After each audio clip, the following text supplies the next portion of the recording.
Ikaw, hindi alam ng tatay mo na nag-e-exist ka. Ako, ipinamigay. Siguro yun nga talaga yung tingin niya sa akin, no? Disposable. Oh, hindi ah. Hindi naman ganun si Tita Giselle. Pero agree ako na hindi ka niya dapat pinabayaan. Dapat pinaglaban ka niya. Hindi ka niya dapat pinamigay. Kaya ang kaso, nangyari na nga yun. Yun na yung past. Kaya mag-focus na lang tayo sa present.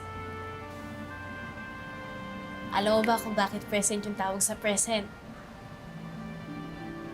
Kasi, this is the right moment for you to change the course of your life. Pwede kang magpatawad. Pwede kang magbigay ng isa pang chance. Tapos pwede mong baguhin yung buhay ng mga tao sa paligid mo. At higit sa lahat, pwede mong baguhin yung buhay mo.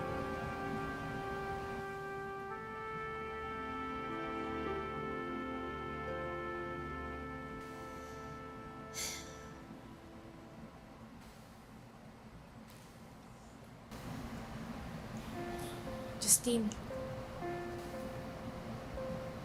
di kita pipilitin na patawarin mo yung mami mo. Kasi bubog mo yan eh. Pero gusto ko lang malaman mo na mahal ka ni Tita Giselle.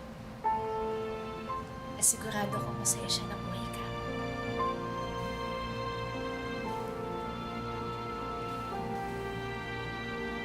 Sige. O nga pala, kapag di mo nakain yung chocolate, balik mo sa akin bukas ha, sayang kasi.